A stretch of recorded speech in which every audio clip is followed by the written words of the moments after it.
listening to some of the earlier conversations that had happened, one of the key things as it is I've critically taken notice about is that everything as it is we do today, even from the mobile phone, requires GIS data or some amount of GPS data.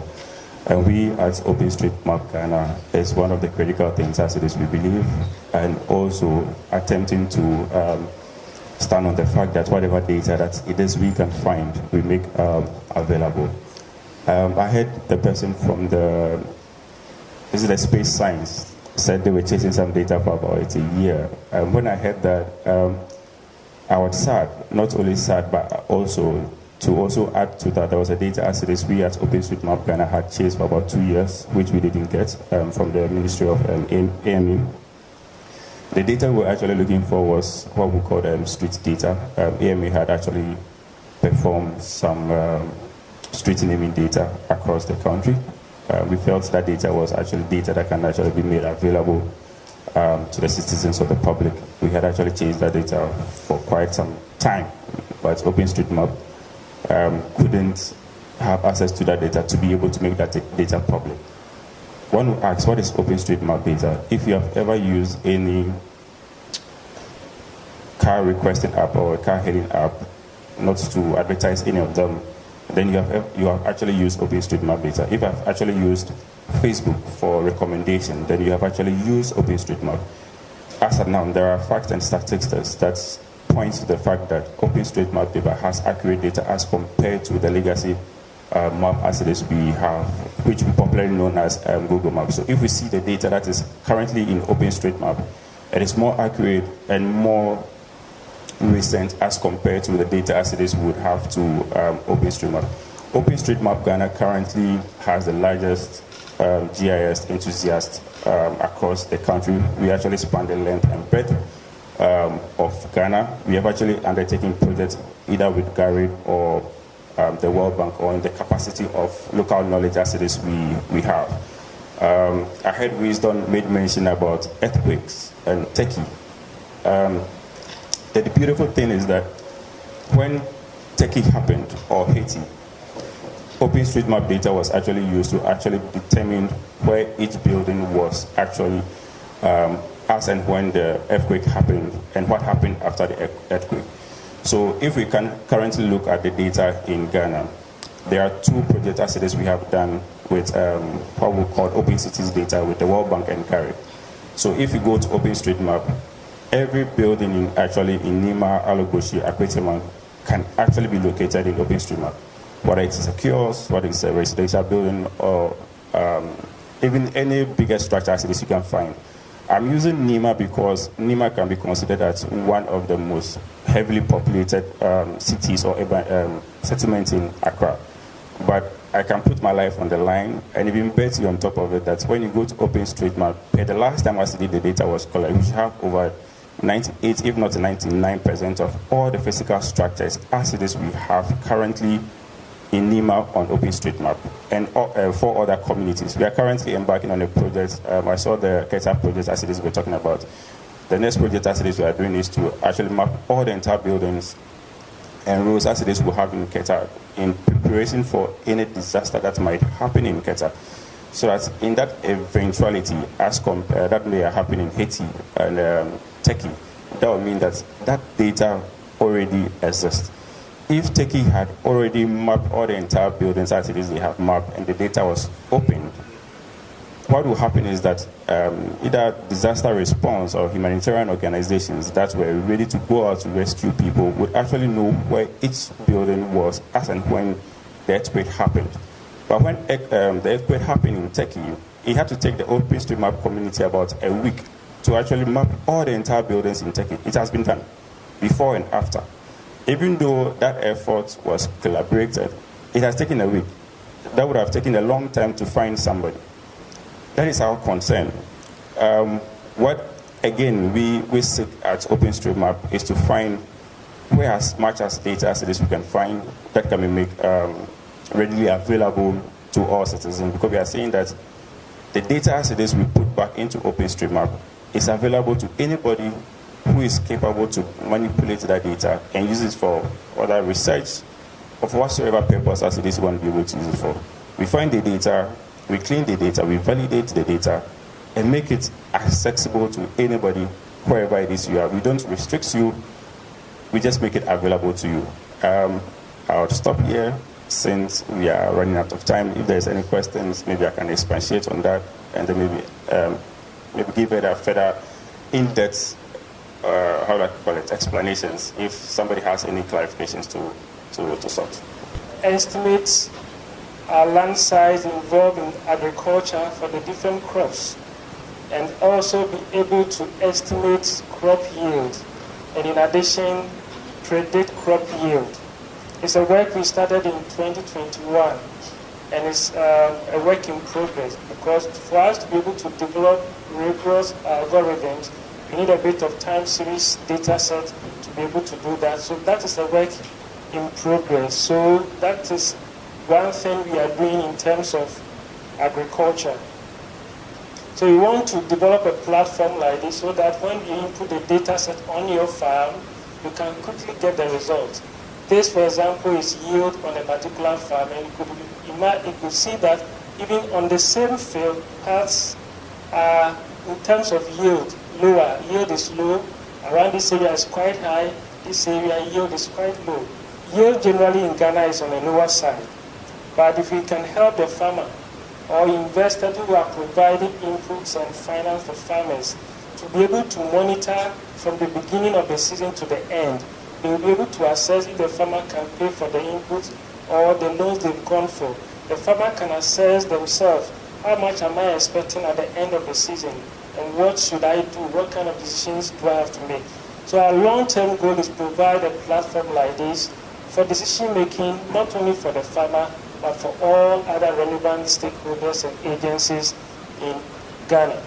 The next slide.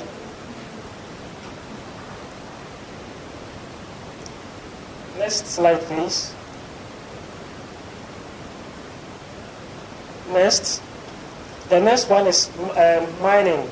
Mining is key issue in Ghana, but recently it's coming down. We did some work to assess the impact of the amount of land involved in mining in Ghana from 2007 to 2017. And this is just the results. We are currently working on to bring it to current. Again, we want to provide a platform, an interactive one, so that when you can go, you can assess, you can select an area, and you can have the results. But within this 10-year period, about 47,000 of land in Ghana was converted to mining. And that of illegal mining was the highest. So you can see from the slide here, at 2014, 2015, were the peak periods. Government noting that implemented some policy measures. How can government assess and see that, okay, this policy measure is yielding the needed results or not? Can we be going everywhere to all the illegal mining sites every day? It's impossible. So we need a way, and the use of satellite data is important. And I'm happy to tell you the data set we use for this work is from open data, free data that is available that can be used.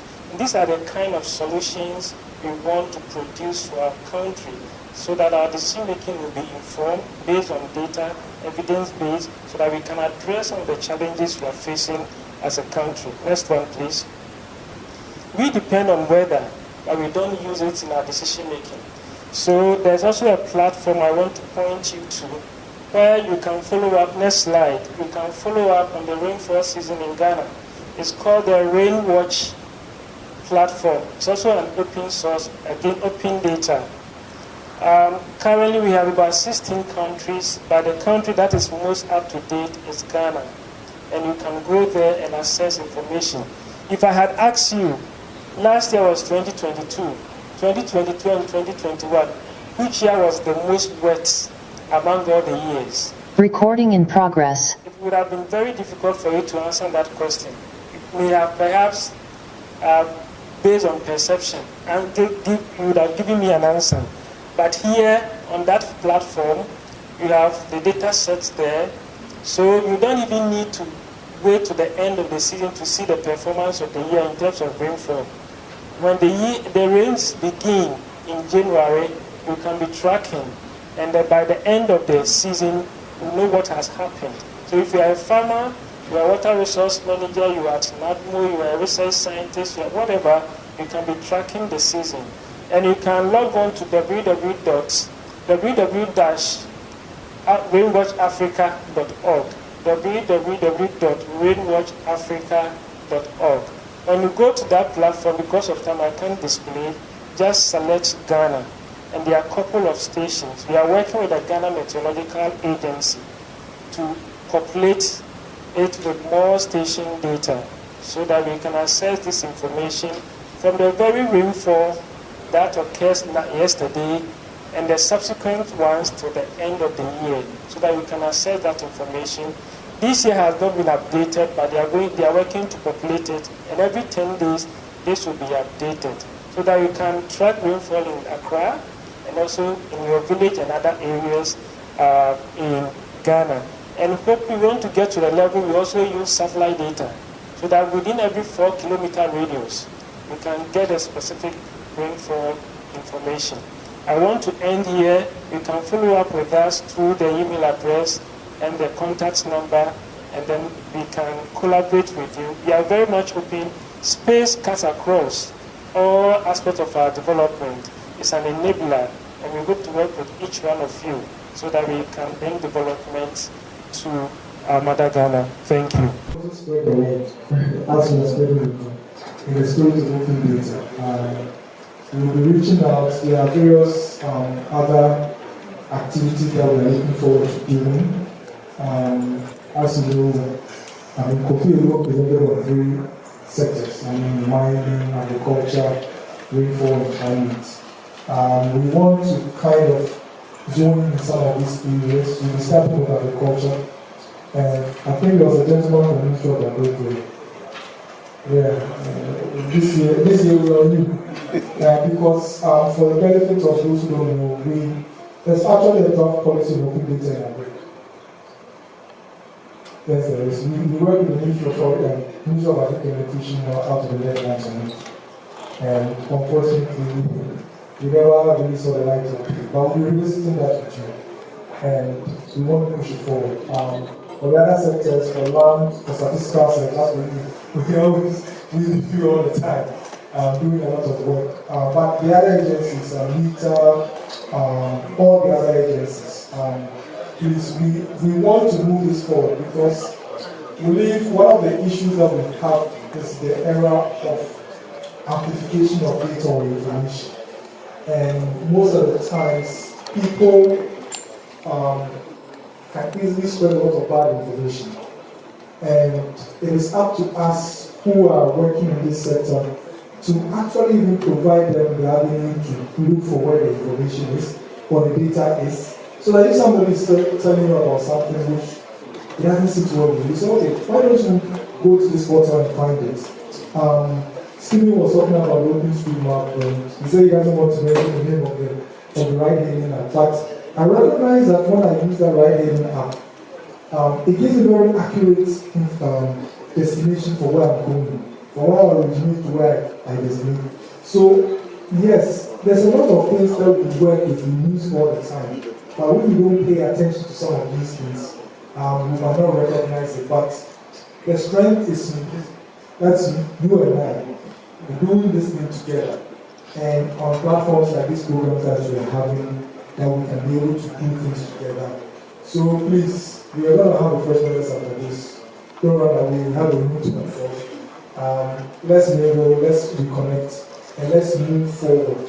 Any questions or stuff, our information will be shared with you, and we can move this conversation forward. So I'll just leave you a closing remarks and then close.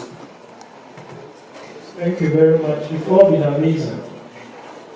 Staying from the beginning to the end of the program, I'm highly inspired, and I believe we have some takeaway points you are going to act on. And we want to move our nation forward together. And so I want to encourage each one of you, let's do our best in the corner where we are, so that we can work together as one Ghana, with one project, one open data platform, and bring the kind of change we want to bring to our country. Thank you.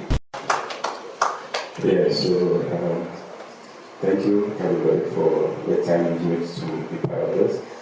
I'm hoping there will be other opportunities so that we can probably share more in depth and probably go through demonstrations of some of the things as this regards Open Street Map and has some background or being part of us an organization. Because some of the things as it is are probably I'm hearing out mentioned is that you might go online and say we are looking for photography lab stuff. Open Street Map actually has almost all the lab stores in Greater Accra and connecting back into the Open Street Map.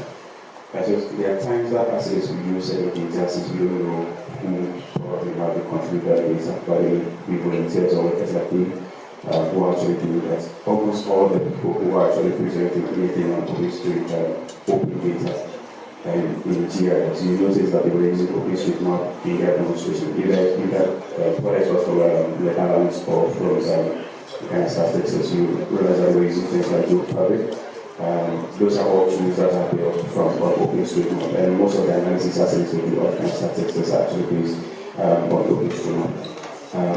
Open Street Map would actually not be better for any of the organizations to be able to capitalize on if they do not make or give us access to some of the data as you might be required. And so, even though as much as it is we are striving to make that data available to every citizen, we also depend on other organizations to be able to provide that data and make it easily accessible. So we want to be able to keep and collaborate with any organization that's probably might have data, GIS data, that can easily be shared to the general public. We have the knowledge, we have the skills, we go through capacity building and skills share. We do it multiple times at no cost. We have the personnel across the entire country, anything out of the country to be able to help and support any opportunity as it is we are being granted. So if you look at this, you can see that this is all the data that is on the Criteri platform.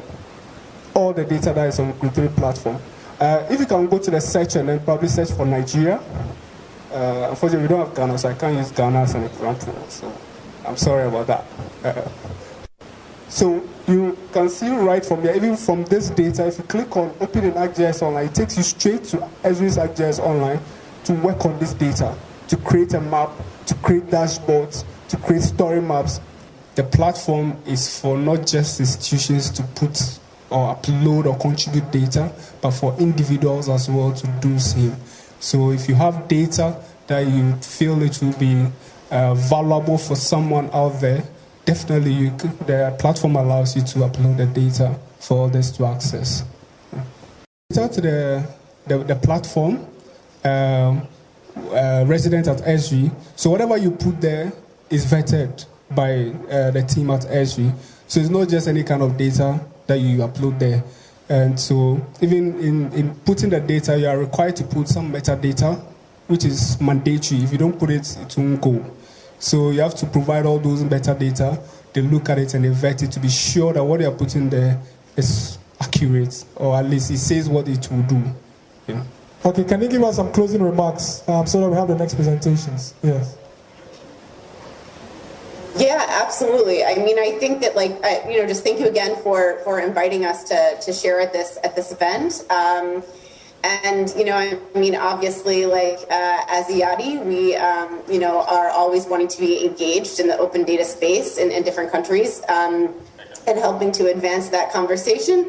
And, the ultimate goal is for this information to be easily accessible so that folks can actually make use of this information.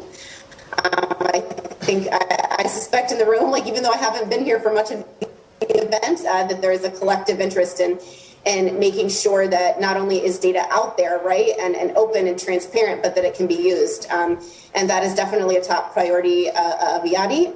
And, hopefully this information has been helpful and can potentially be used by this community in Ghana. But do follow up and let us know if there would be any questions or follow-up that might be helpful to have after the meeting.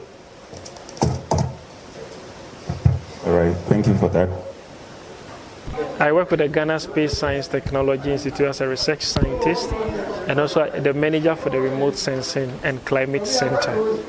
Today we celebrated the Open Data Day in Ghana This year, between 4th to 10th March, has been designated for Open Data Celebration. And the importance of open data is critical. Why? Because we are confronted globally and also even at the national level with challenges that needs to be solved.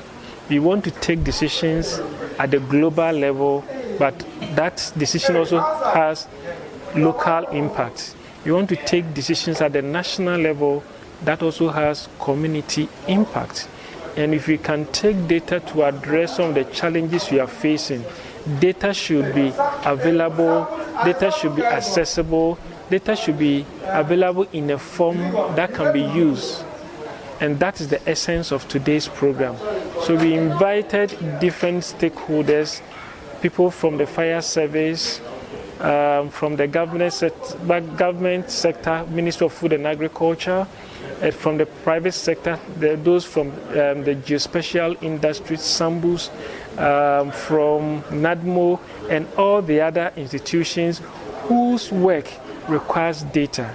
And when we all come together and we agree and discuss how best we can make our data accessible, we can use spatial data, Earth observation data, to help monitor the events happening in Ghana. For example, when you take mining in Ghana, we need to monitor legal mining and illegal mining. And the best way to do that is to use satellite data in doing such monitoring so that we can assess the impact of government policy. So for example, illegal mining reached a peak in 2014, 2016. Government came out with a policy. Has that policy been effective? We need to take the data before the policy and after the policy to assess its impact. We are having issues with climate change, erratic rainfall, extreme rainfall events causing flooding. We need to get the right information. So if there's going to be rainfall, can it be predicted? Can it be forecasted? So that where there will be floods and people will die, they can move from those areas before the event happens. That is one importance of data. We can use data, satellite data, to also monitor our agriculture in Ghana. We need to know where our farms are located. We need to know the land, the size of land involved in agriculture. We should be able to predict and estimate the expected yield for maize in Ghana, for cocoa and all the other crops. Data will help us to do that. Satellite data will help us to do that. That is why this conversation is important. And I can talk and talk. There are other and several uses of satellite data cutting across all the various agencies in Ghana. Space data is an enabler to help bring development to Ghana. So let us all support open data and making use of Earth observation data to bring about development. Thank you.